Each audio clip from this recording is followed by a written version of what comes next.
Okay, we're out here in the forest, and this is one of the places where our people need to go from time to time. You have to rejuvenate yourself by returning to the environment that your ancestors occupied for thousands of years, whether you think it was 6,000 years, 60,000 years, or 600 bajillion years, whatever you think. So you need to return to it. You got to get out of the city, you got to get out of the suburb, get out of the desert or wherever you are, and go look at some mountains, go look at some forests, go for a swim in some natural unchlorinated water. So following all this good advice, my family, my small immediate nuclear family, we just took a trip to northwest Arkansas to meet some family members that my my toddler son has never met before. And so even if these people who are at such an advanced age that he may never meet them again, even if he doesn't, it's still worthwhile, in my opinion, for him to have met them, even if he doesn't ever remember it. So northwest Arkansas is a beautiful part of the United States, and it's got forests, it's got hills, it's got mountains, I guess, and it also has some very nice people, both the family members that we met and talked to and some people of our intellectual persuasion. So both of those groups that I met with were extremely hospitable, made our trip very pleasant, and just made it a pleasure all around. So thanks to them if they happen to see this.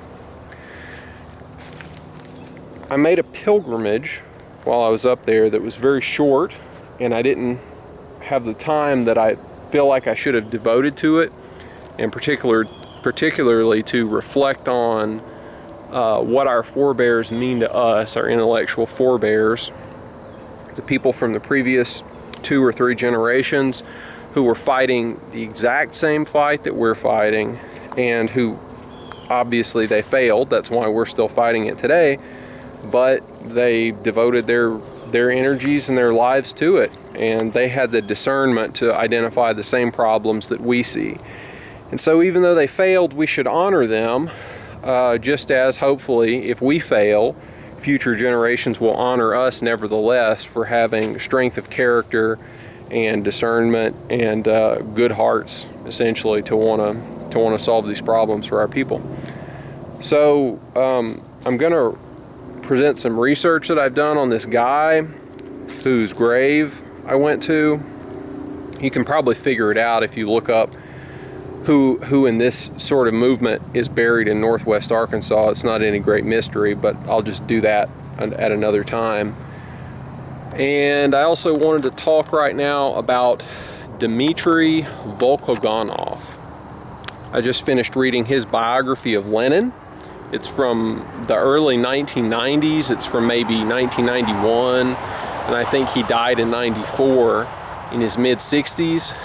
He was a Soviet and Russian Federation liberal politician, I think, and historian at the end of his life, but earlier he was a high-level Russian military officer who was, I guess, on the general staff. He wasn't like a field officer. He was on the general staff and did a lot of historical work in the Moscow archives, or archives, I guess, across the Soviet Union, particularly as it related to military things and then the early history of the Soviet Union. And so he was part of this Gorbachev, you could say revolution, I don't know what you would really call it, this Gorbachev tendency in late Soviet life, in which these people had come up completely as devoted, militant post-Stalinists. So what does that mean? They believe in everything that Khrushchev said, contrary to Grover Furr. They believe in the Khrushchev version of history. They threw out Stalin. They blamed all of the bad things in the Soviet Union on Stalin. They still idolized Lenin, and they believed in Marxism-Leninism. Now, at some point, these people who became the Gorbachev intellectuals and activists in the late Soviet Union decided that even Marxism-Leninism, not just Stalinism, but Marxism-Leninism itself had serious problems and needed to be replaced with a liberalized political system like the West. And so these people became liberals rather than communists.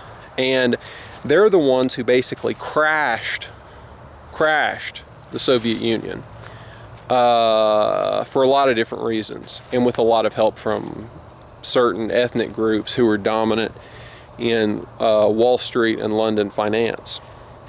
And so a lot of these people probably wanted good things for Russia. A lot of them were Russian patriots and Russian nationalists even, but they were also of a liberal persuasion. And we know what happens when white people get involved in liberalism. You end up destroying your nation, your race, and your civilization. It's no way out. Liberalism's no good. So he wrote this biography. Well, he wrote some stuff in the 1980s, I think, that was very unpopular because it was too critical of the Soviet past, this recent Soviet past of the 60s and 70s. It was too critical, so they didn't like it. But then after the Soviet Union came tumbling down, Volkogonov was the West's guy on these issues, because he had already held these positions before the Soviet Union had collapsed, and now he could come fully out into the open with them. So they pumped him up real big and helped him out, and I think they tried to save his life, but he died of cancer and, was age 65, something like that, around 1994. He has this biography of Lenin. It's good. It's got some serious problems. For all I know, he was sick and dying of cancer when he was writing it, so you can't really blame a guy too much for something like that. I briefly wanted to comment on some of the aspects of it. It covers Lenin's early life very well. It covers the middle of his life very poorly, and it covers his death in excruciatingly graphic detail that is completely unwarranted. It's very bizarre in this respect. And then also, during the book itself, during the middle part, it's so strange. What he'll do is he'll start talking about some aspect of Lenin's life once the October Revolution has taken place and the Bolsheviks are in power. He'll start talking about some aspect of what the Bolsheviks encountered during their attempts to govern this new internationalist, globalist, multi-ethnic, multiracial murder machine called the Soviet Union. He'll start talking about that, and then he'll just skip forward to 1960 and start talking about the fruits of the Leninist policies that were laid down as early as 1918 and 1919. It completely disrupts the flow of the book. And then when he returns to the historical perspective of what Lenin was doing during Lenin's life, you're just jarred back into the past. And so he ping-pongs back and forth like this from the original historical timeline that he's pursuing as part of this biography to the future implications of the choices made in the past. He does this back and forth thing half a dozen or more times, and I found it jarring and disturbing. Although for him, as an intellectual and a historian, he probably sees as he's writing everything that Lenin did, the follow-on effects that it would have 60, 70, 80 years later. So again, you can't fault the guy for it, but it doesn't make for easy reading, and it's not too easy to follow it.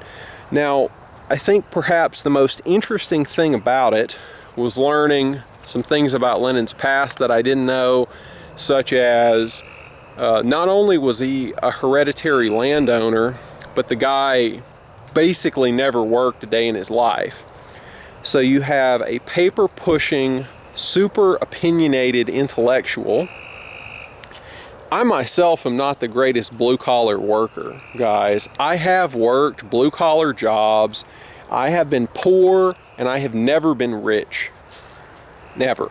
Okay? I've had the great fortune to have supportive family members, so when and if I've fallen on hard times, I've always had people I could go to who could help me out.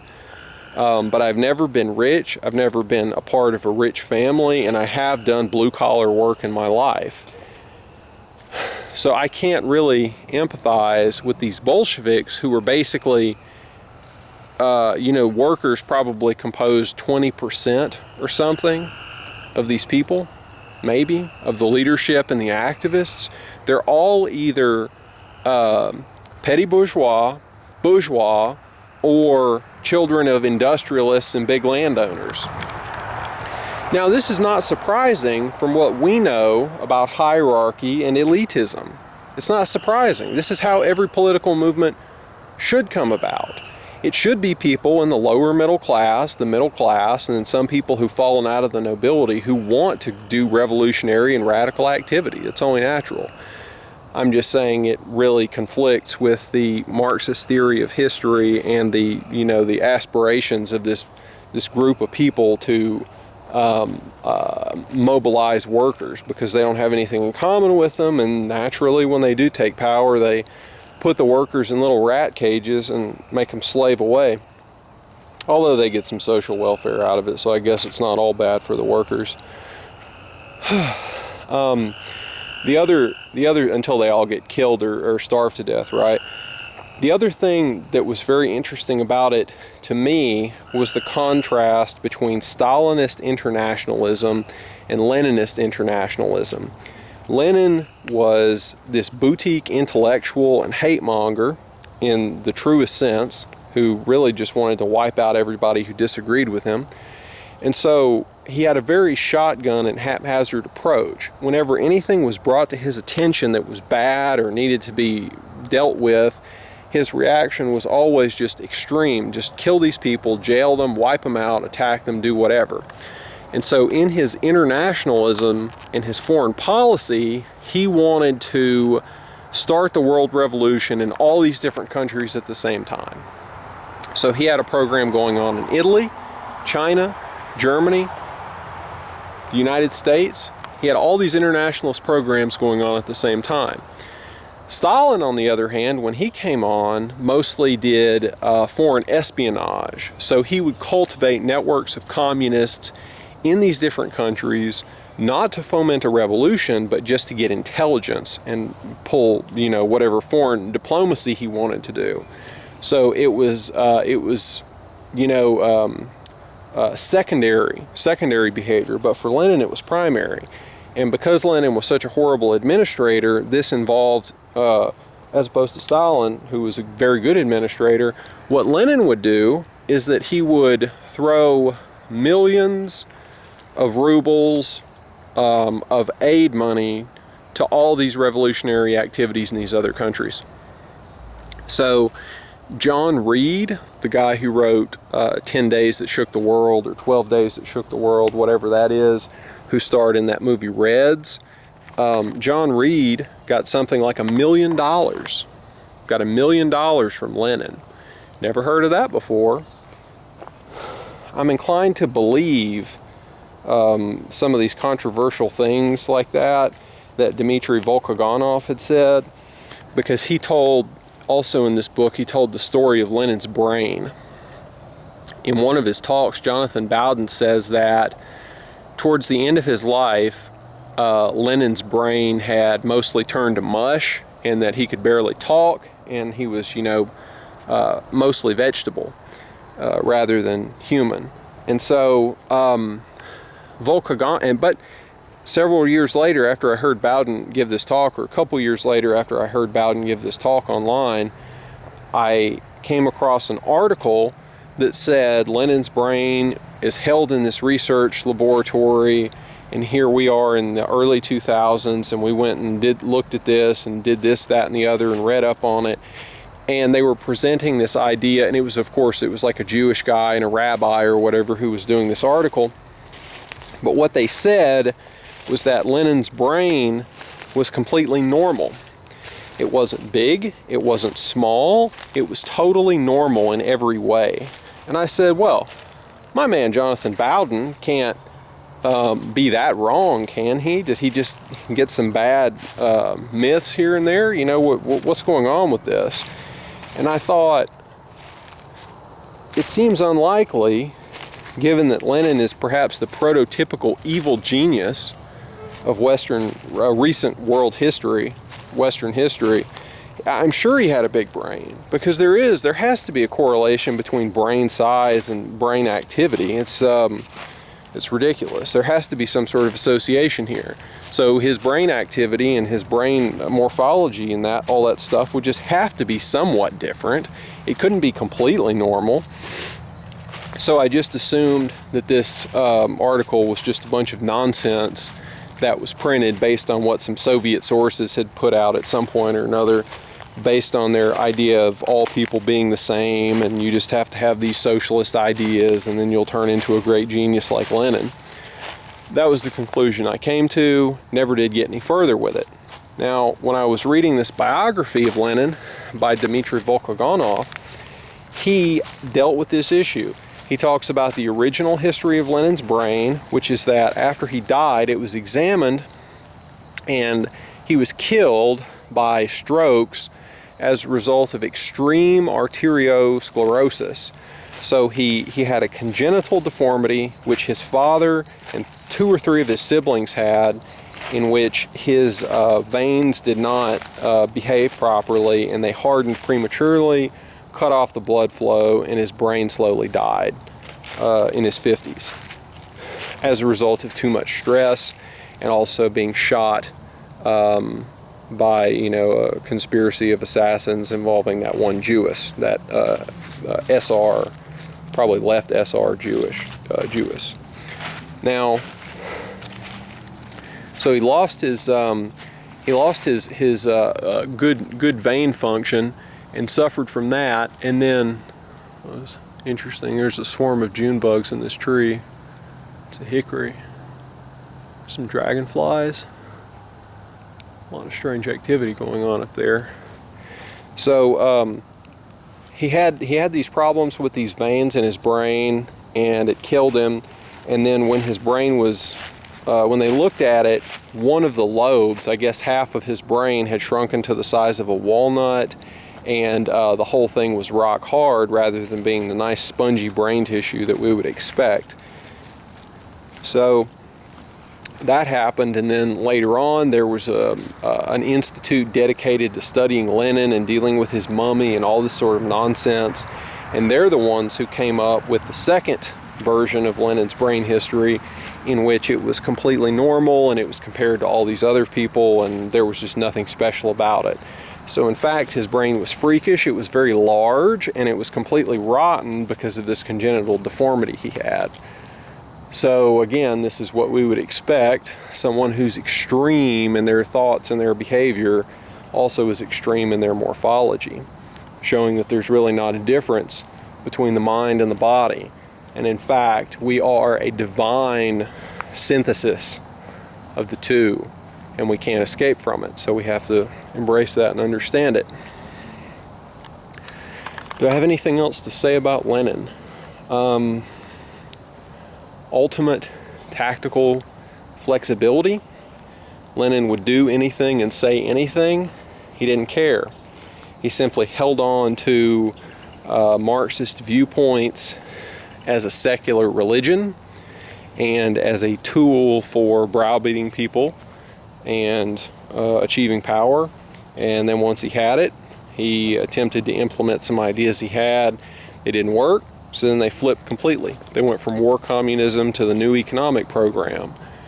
And then they go back, and then they go back and forth again. So communism has a long and sordid intellectual history. Okay, this was very disjointed, and I've rambled on quite a bit, but I wanted to record some thoughts about Volkogonov and his book before I forget about them or when they're no longer fresh in my mind. And then also I recorded that A. James Gregor article that I talked about in the last video I made. I found it online. Someone had transcribed it and posted it, the article from 1958, where he talks about Walter Gross and Hans Friedrich Karl Gunther, and it's an interesting article, and he's got a lot of problems with it, and I think he's wrong about more than he's right, so it's very interesting. So I recorded it as an MP3, and I want to do some commentary on it because I think it's worth it. It was part of an ongoing exchange between him and at least one other person about Nordicism and racialism in that magazine, The European, the Mosley Mitford thing in the late 1950s. So I recorded that, and I'm going to post that once I've had a chance to do the commentary on it to explain what I think are the important aspects of it. What else? I think that's it. So we've got to do a stream with Apollonian Germ. We've got to do the material that I collected from Northwest Arkansas. We've got to post the stuff about A. James Gregor, and then I've got like 3 or 4 other things on the agenda too, but I don't know if we'll get to them or not. Okay, guys, if I haven't responded to your comments or gotten back to you on something, I do apologize. Thank you for your time.